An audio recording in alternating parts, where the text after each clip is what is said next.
Tali, a very beautiful and intelligent young girl, the youngest and third-born child of her parents. Despite being the last-born, she was an exceptional student known for her brilliance and determination.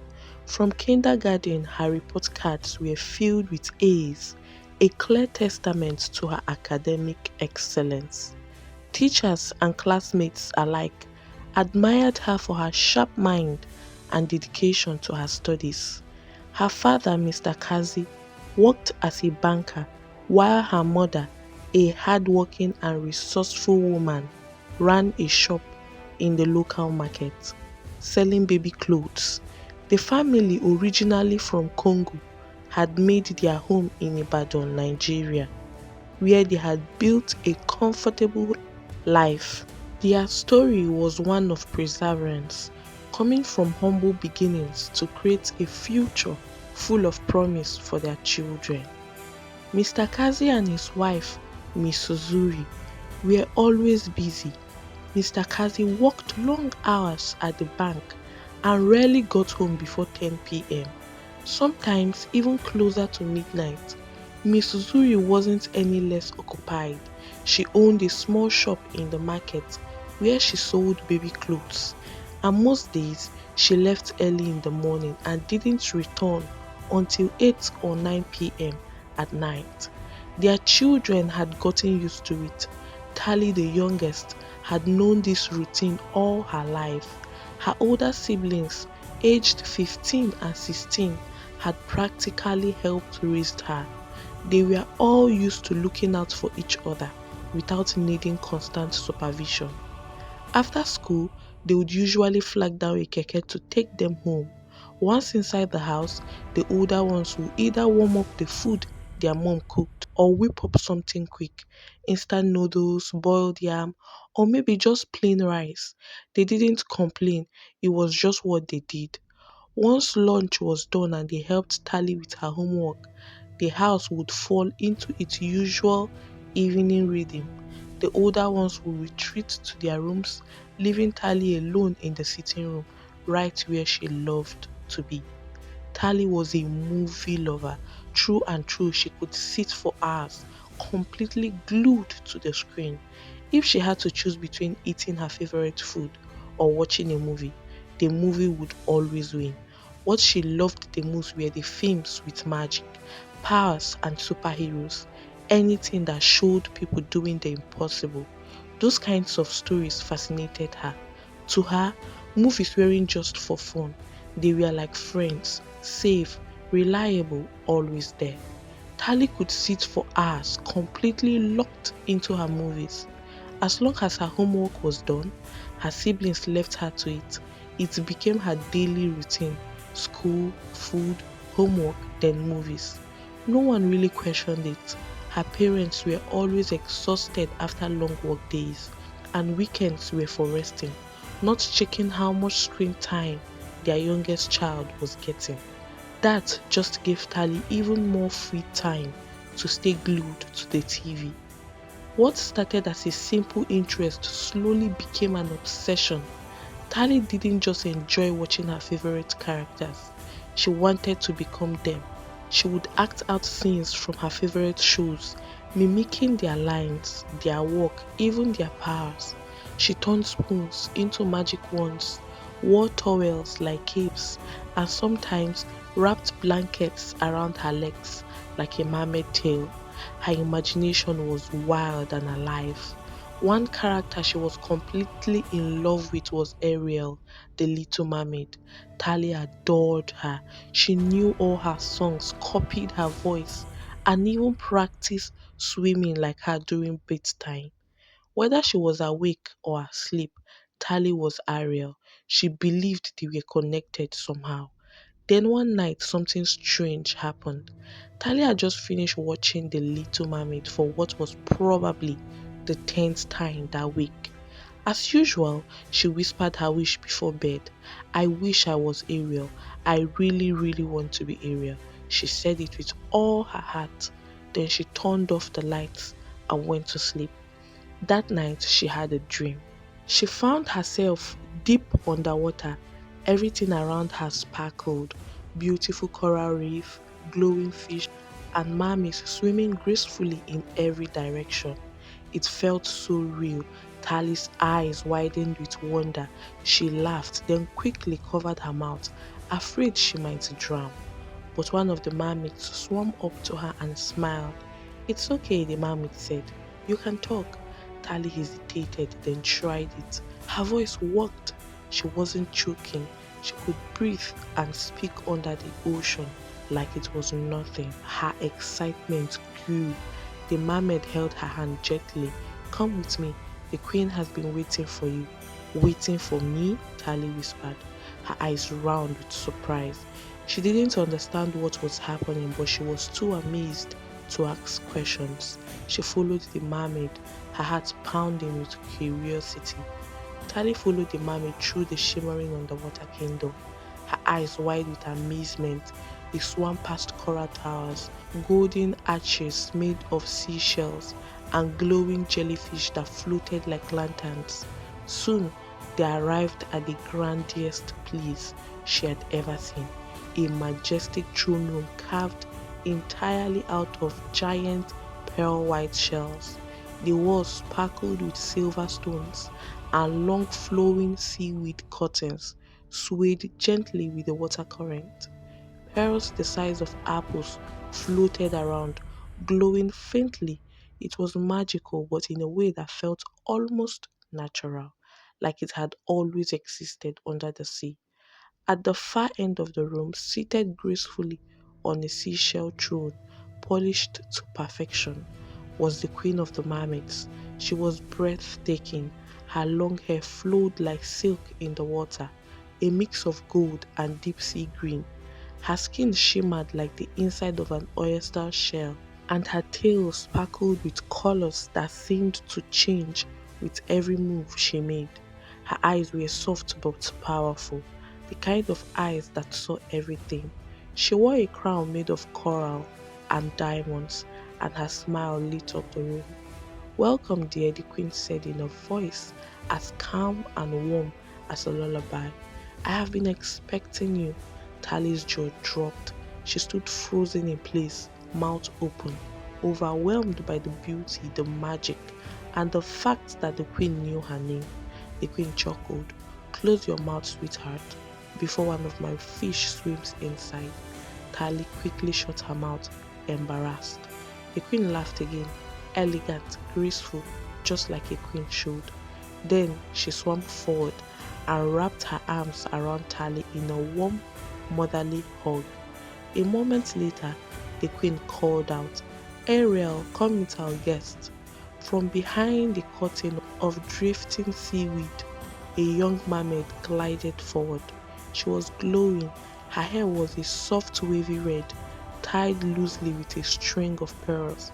Her eyes were wide, curious and kind. Her tail sparkled in shades of aqua blue and silver.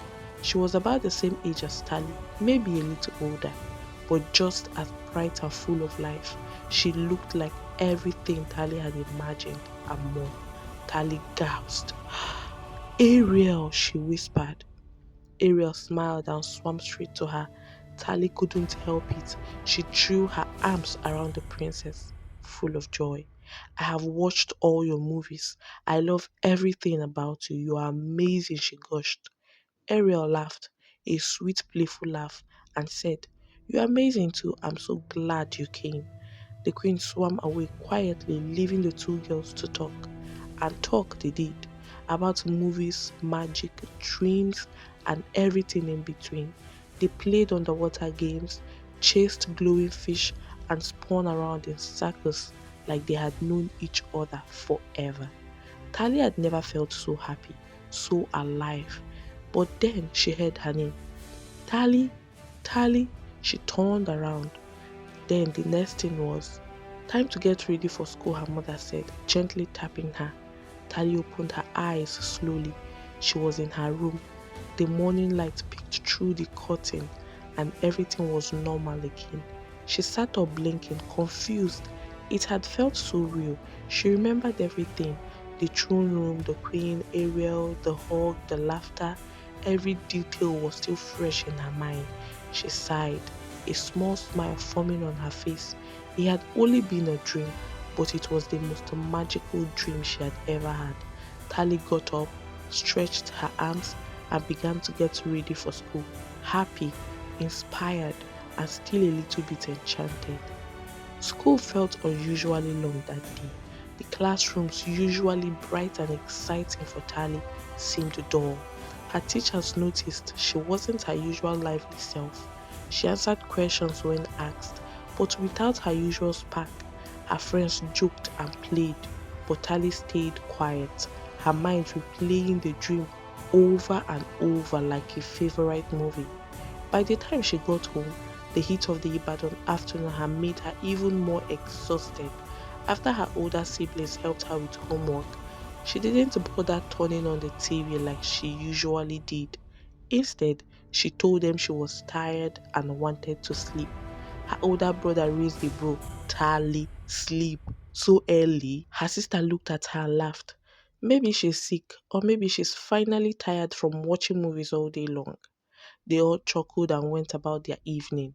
They didn't think much of it, but for Tali, it was something else entirely. As soon as her head hit the pillow, her heart started racing with a strange kind of excitement, as if something was calling her. And just like that, she was back underwater. But now it felt more familiar. The corals greeted her with their soft colors, fishes swam past her in friendly circles. The water wasn't cold, it was comforting. Over here came the cheerful voice. Tali turned to see the young mermaid princess swimming towards her, her red hair dancing in the water, and a string of tiny golden shells around her neck. She hugged Tali tightly. "You came back," Ariel said, her eyes twinkling. "I never wanted to leave," Tali whispered. They played like old friends, racing each other through coral chasing tiny glowing fish that darted between rocks, and laughing like the world above didn't exist. After a while, Ariel stopped and smiled mysteriously. "I have something for you," she said, taking Tali's hands. She led her to a quiet part of the underwater city, away from the bustle. There, resting on a platform carved from a giant shell, was a glowing blue orb, soft as moonlight. "What is it?" Tali asked, eyes wide. "It's a gift from me and the queen. You wished to be like me. Now you can be." Before Tali could say another word, Ariel touched the orb to her chest. A soft blue light surrounded her.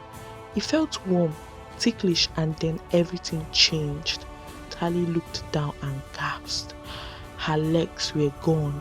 In her place was a shimmering tail, covered in golden and purple scales that glittered like diamonds. Her dress changed into a mermaid top made of soft kelp and pearls. Her hair flowed longer, and small shimmering dots appeared on her arms like underwater stars. She was beautiful. She was one of them. She twirled, flipped, and laughed, admiring her tail, feeling the water slide against her new form. She was truly a mermaid now. "Do you like it?" Ariel asked, beaming. "I love it," Tali whispered, stunned. "I feel like this is who I'm meant to be." Ariel hugged her again. "Then welcome home, my sister." They swam together in joy, their laughter echoing through the ocean's hall. But just as they were about to swim back towards the throne room to show the queen, a loud voice echoed in the distance. "Tali, wake up, it's almost 6:30. You're going to be late." Tali stirred in bed, her eyes blinking open. She sat up slowly, still half in the dream. She looked at her hands, no shimmer. She looked at her legs, no tail, just her regular pajamas. She got up, dressed, and she went to school. The strange new pattern continued. She went to the underwater frequently. Tali would come back from school, barely say two words to anybody, finish her homework without the usual excitement, and then disappear straight into her room to sleep. Her siblings grew restless about it. They were used to the old Tali, the one who would laugh at cartoons, tell long stories about her day at school, and sometimes even boss them around with her energetic spirit. Now all she did was sleep. One evening, while her parents were trying to relax after a long day's work, her older brother broke the silence. Mommy, Daddy, he said, arms folded across his chest. Something is wrong with Tali, seriously. Her sister quickly agreed, adding, she's not even fun anymore. She just sleeps like she's pregnant. At first, her parents brushed it off. Maybe she was growing, or maybe school was getting tougher. But when Tali's class teacher called home to report she seemed distracted and always tired, the concern became too loud to ignore. One Sunday afternoon after lunch, Tali's mother decided it was time to have a real talk. She knocked gently on Tali's door and walked in, finding her curled up on her bed, hugging a pillow. Tali, baby, can we talk? Her mother asked softly, sitting on the edge of the bed. Tali sat up slowly and nodded. They talked for a long time about school, about home, about anything and everything. Her mother's warm laughter and soothing voice made Tali feel safe, like when she was much younger and thought her mother could fix anything. She reassured her mom again and again. I'm fine, mommy. Nothing is wrong with me, I promise.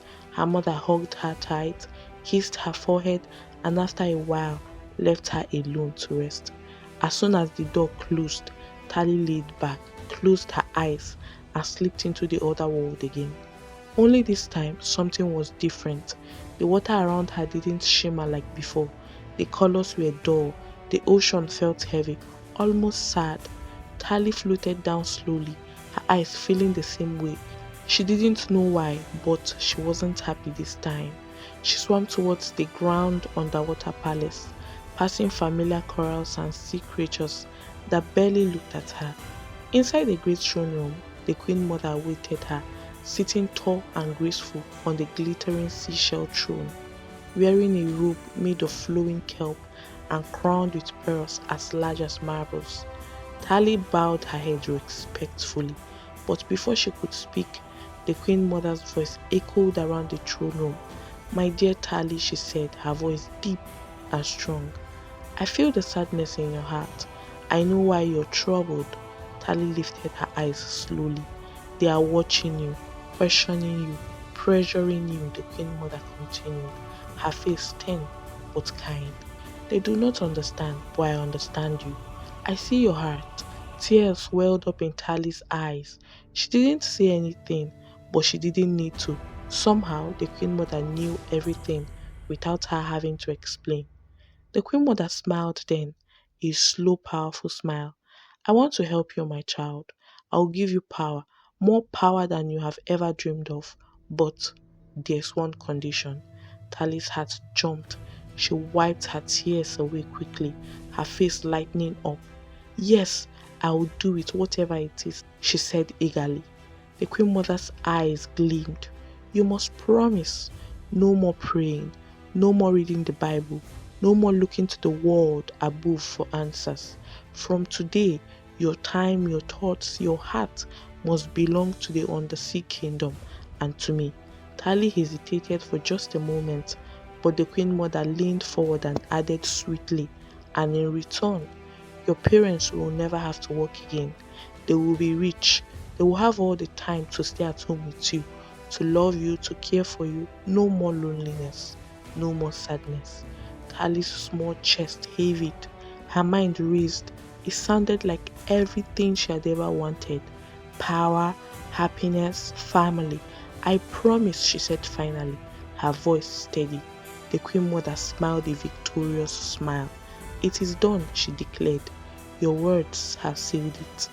A strong swirl of silver bubbles surrounded Tali, and she felt a strange warmth flood her body, as if something heavy but sweet had entered her. When the bubbles cleared, the Queen Mother gestured, and Ariel, the young mermaid princess, swam over with excitement. They hugged tightly. Ariel squealed, now you're truly one of us, and now you will see the powers you have been dreaming of. Tali's heart soared. They spent the rest of the time playing, talking about all the wonderful things Tali could now do, controlling small fishes, making the seashells dance, even making the colors of corals change with her mind. Tali was beyond happy. She forgot all her fears, at least for now. The next day at school, Tali was a different person. She walked into her classroom with bright eyes and an energetic smile. Her school uniform neatly pressed, her hair shining like never before. Her classmates noticed immediately. Gone was the tired, droopy eyed Tali. Today she looked full of life, even a little different. As the teacher explained the lesson on the chalkboard, Tali sat upright, her pen poised over her notebook. She nodded along, trying hard to follow. But when the teacher turned suddenly and pointed at her, asking a simple question based on the topic, Tali froze. She blinked at the teacher, confused. The words floated around in her head, but she couldn't gather them. The whole class turned to look at her. Tali, are you with us at all? The teacher asked sharply. Her voice tinged with frustration. Pay attention. You are not here to play, you are here to learn. A flush of anger rose to Tali's cheeks. She dropped her eyes to her notebook and started crying silently, her small shoulders shaking with fury and shame. She felt humiliated, embarrassed. During break time, she sat by herself under the mango tree at the edge of the playground, hugging her knees and refusing to join the others. Her heart boiled with anger. She didn't know how to calm. Then something unusual happened.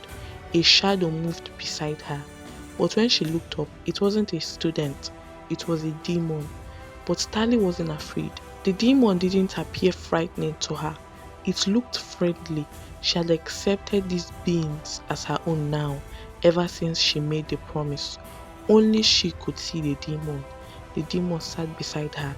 Don't cry, Princess Tali, it said in a voice so sweet it could melt stones. You are above all of them. You are not like them anymore. You are royalty now. You have powers they can only dream of. Never let anyone insult you again. Tali sniffled and listened, her heart swelling with a dangerous kind of pride. You are chosen, the demon whispered. You command respect. You are higher than every teacher, every student, everyone. Then the demon leaned closer and said, what do you want me to do to the teacher who insulted you today? Should I kill her? Tali's eyes widened, and for a second her heart raced. She shook her head quickly. No, don't kill her, she said in a small voice. Just just teach her a lesson. The demon smiled, a slow and secretive smile. As you wish, princess, it said, then disappeared like mist in the afternoon sun. The next day, when Tali got to school, she noticed the air was tense. Her classmates whispered amongst themselves. She entered the classroom, expecting her teacher to come in, but she didn't. Instead, the headmistress entered, looking serious. Children, listen carefully, she said. Your teacher, Miss Nia, was hospitalized last night. She fell very ill suddenly. Let's keep her in our prayers. Tali's heart leaped with secret excitement. Although she had not expected her teacher not to come to school, but she was happy. She lowered her head quickly to hide her smile. It had worked. Her power was real. From that day on, strange things started happening around Tali. Her school bag was never empty. Every time break time came, as soon as she opened it, there would be an endless supply of sweet biscuits, chewing gum, and even Crips new notes. Thousands of naira. Her classmates swarmed her every break time. Share with us, Tali, they called out, crowding around her like bees around honey. Tali would laugh and share freely, handing out sweets, biscuits, and money to anyone who came close enough. She felt loved, important, adored. But they didn't realize that every sweet given, every money accepted, came at a heavy cost. With every bite, with every acceptance of her gifts, her classmates were unknowingly giving away their destinies, tying themselves to the same dark covenant she had made. Even students in higher classes loved her because she gives them money. Everyone in school knew Tali, the girl with endless gifts, the girl who could make you feel special. But not anyone bowed easily. One day during lunch break, a boy named Leo, known for being stubborn and playful, was running around with his friends as he dashed past Tali. He accidentally stepped on her foot. She winced and frowned.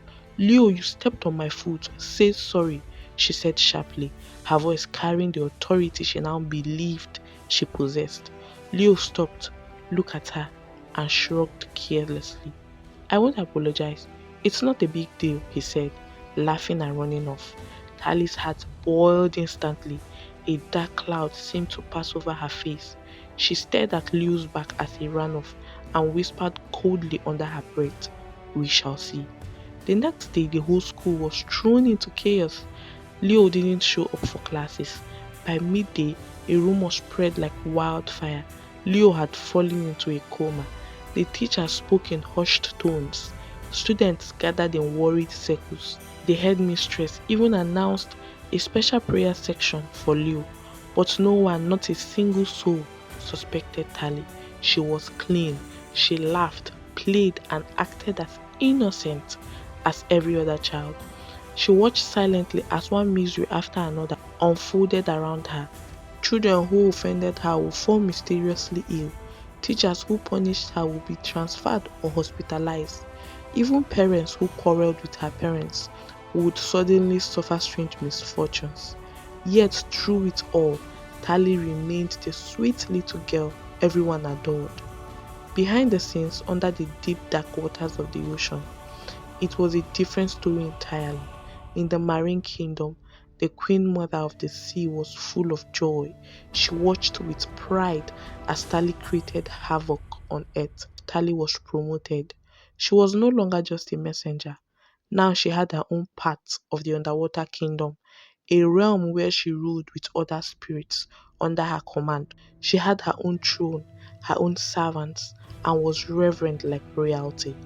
The greater the chaos she caused on earth, the higher she climbed in rank beneath the waves. On earth, she was just little Tali, the sweet smiling schoolgirl. In the spirit world, she was Queen Tali, powerful, feared, and respected. Years passed. Tali, now a full queen in the marine world, had everything she thought she ever wanted: riches, power, admiration, but something deep inside her remained unsettled.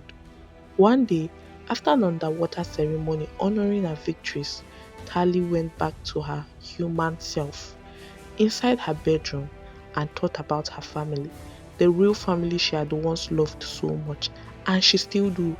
She remembered the very first promise the Queen Mother made to her long ago: serve us and your parents would be rich. Tali frowned. She thought about her mother and father, still struggling, still poor, still arguing over money. Her brother, who had finished secondary school, could not afford university. She herself was failing every subject in school. Their home, once full of dreams, was now full of sorrow. Although she had everything she had ever wanted and dreamed of underwater, she was nothing and had nothing on earth. Despite all her loyalty, her family's situation had only worsened. Tears welled up in Tali's eyes as the painful truth settled heavily in her heart. With a boldness she hadn't felt in years, she decided to speak to the Queen Mother. On the next visit to the underworld, when she arrived at the royal palace beneath the sea, she bowed respectfully but wasted no time. Great Queen Mother, she said, her voice trembling. I have a question. The Queen Mother smiled coldly. Speak up, my child.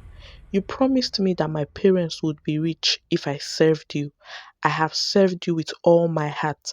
I have done everything you asked and more. Why then is my family still suffering? For a moment, the Queen Mother said nothing. Then she rose slowly from her great throne, her eyes blazing with hidden fire. Little one, she said in a voice both sweet and terrifying, you have done well. You have indeed pleased us. But to fulfill the promise completely, especially this particular one, there is one final thing required. Tali's heart throbbed painfully in her chest. What is it? She asked, her voice barely a whisper. The Queen Mother leaned forward, her smile widening. You must die at 15.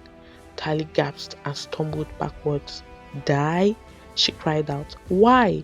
I have done everything. Why must I die? The Queen Mother's face hardened. It is the law of the deep. Only when your soul is fully ours can your family's riches manifest on earth. You will not truly die. You will be reborn here with all the powers you could ever dream of. You will be a full mermaid, ruling the spiritual and physical world for eternity. Tali shook her head in disbelief. No, it's not fair. You didn't tell me this from the start. The Queen Mother's voice thundered through the palace. You have two choices. Continue as you are, living in suffering, or accept the death at 15 and let your family finally prosper. Tali's blood ran cold. She was 14 now. Her 15th birthday was only months away. Back on Earth, things were worse than ever. Her family was stuck in poverty after her encounter with the Queen Mother. Her parents argued daily. Her brother roamed the streets, hopeless and bitter. Nothing good was happening. In the shadows, a spirit, her closest advisor, under the sea, whispered into her heart, if you refuse, your family will suffer forever. But if you accept, they will finally be rich, happy, free. It is a small price to pay, Tali. You will live forever here, powerful and honored, just as you want, just as you have desired. Tali's mind and spirit, already weakened by years of brainwashing, finally gave in. With tears rolling down her cheeks, she knelt before the Queen Mother. I accept. The Queen Mother's laughter echoed through the endless waters of the marine world. As her 15th birthday drew closer, Tali lived with a bittersweet feeling inside her. She was sad knowing she would soon die, but somewhere deep in her heart, there was also a strange happiness. At least my family will finally be rich and happy, she kept telling herself. One evening, Tali sat on her bed, staring blankly at the ceiling, lost in thought. Her mother quietly entered the room and noticed how different her daughter had become. Gone was the cheerful, lively Tali she once knew. Now Tali looked tired, distant and weighed down by invisible burdens. Before her mother could even ask what was wrong, Tali turned to her with a weak smile and said, Mom, what does it feel like to be dead? Her mother froze, completely shocked. God forbid, Tali. Who is talking about death? Why would you ask me such a thing? She exclaimed, almost shouting in panic. But Tali just smiled faintly and replied, I will die on my birthday. Her mother immediately stood up and started praying aloud. I reject it in the mighty name of Jesus Christ. You will not die. You will live to declare the glory of the Lord.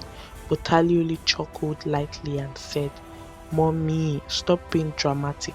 I will die, and there's nothing you can do about it. As soon as those words left her mouth, it was like a strange wind swept through the room. Tali's face changed. She blinked, smiled sweetly, and switched the topic, acting as if she hadn't said anything unusual.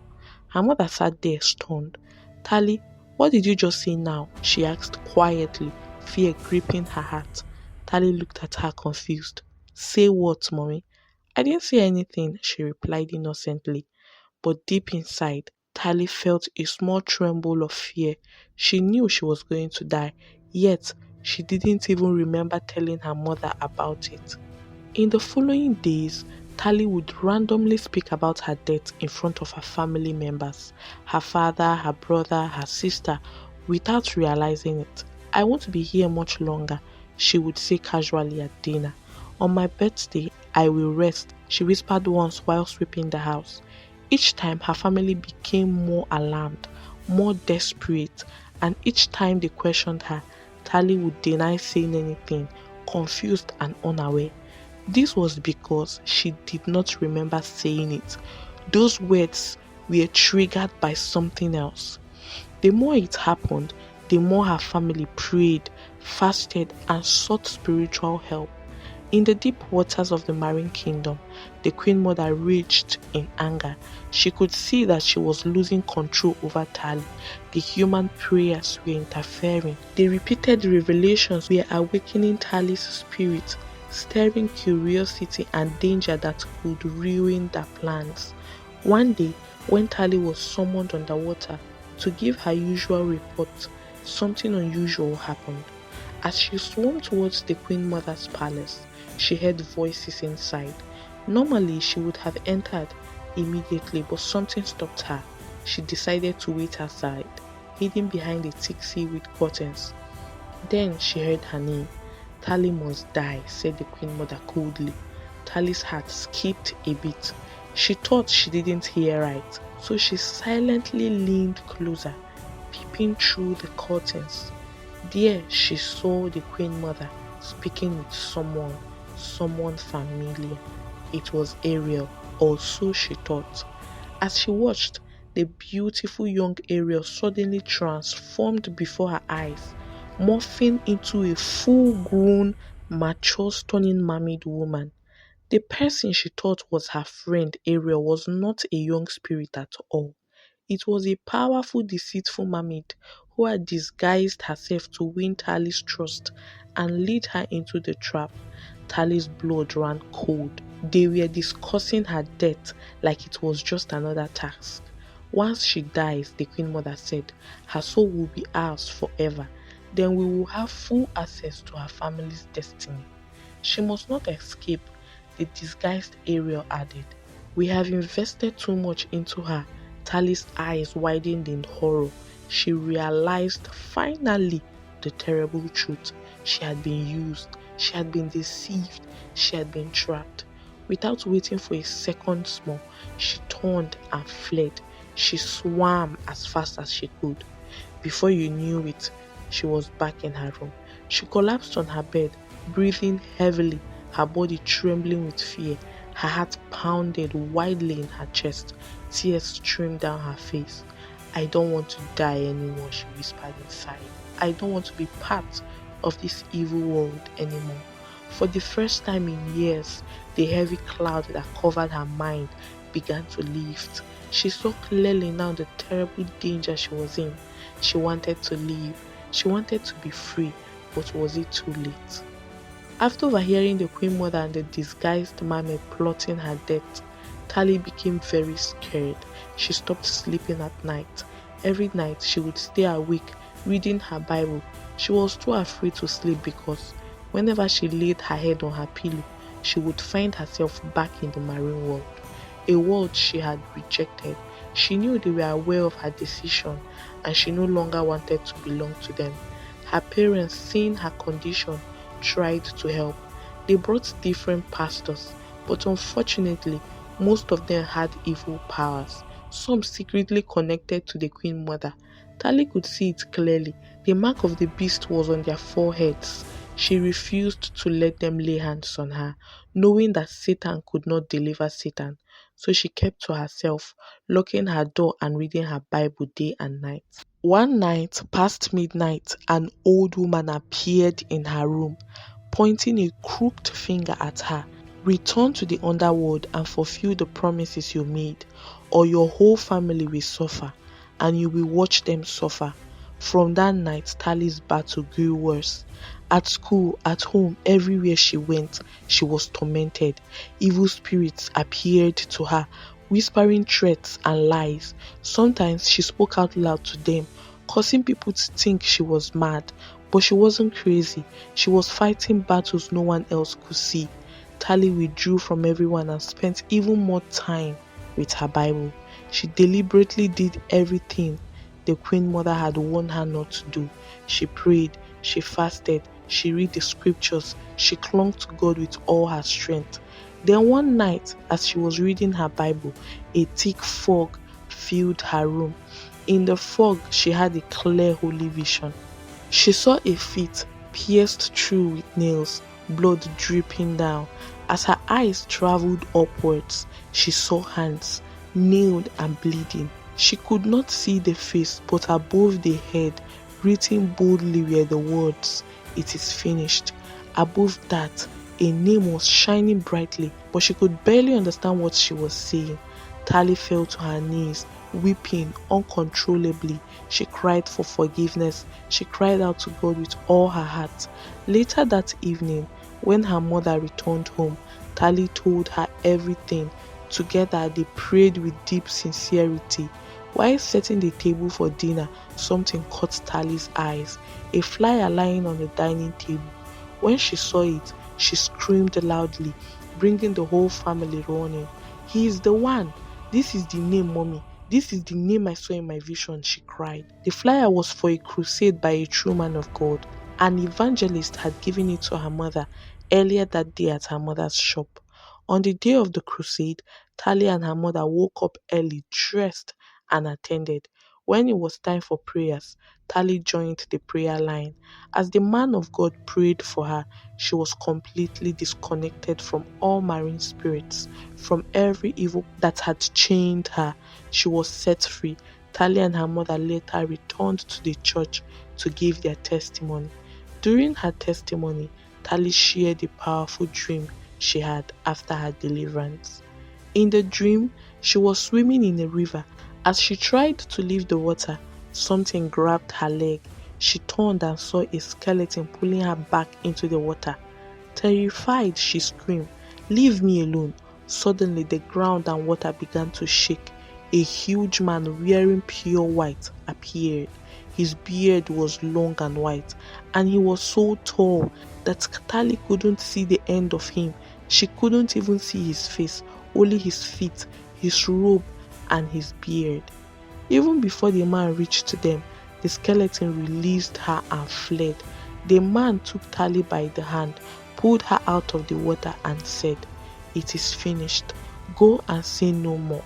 The church erupted in praise and clapping as she finished her testimony. From that moment, Tali's life changed completely. She was free from the marine world forever. Her academic performance improved dramatically.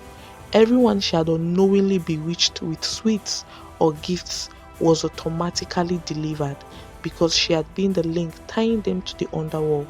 Those still alive were freed from sickness, affliction, misfortune, and pain. Tali became a shining light in her family, obedient, prayerful, and full of love for God. Her entire family was delivered and set free because of the grace and mighty power of God. The moral of the story: as humans, we must be careful of what our hearts desire. Not everything we crave is good for us. Secondly, parents must teach their children how to pray and build their personal relationship with God. Parents must never be too busy or too tired to check up on their children. Having a close relationship with your child helps you notice when something is wrong. Family prayer is very important. Parents should not only pray for their children, but pray with them regularly. Parents must also be watchful of what their children are exposed to.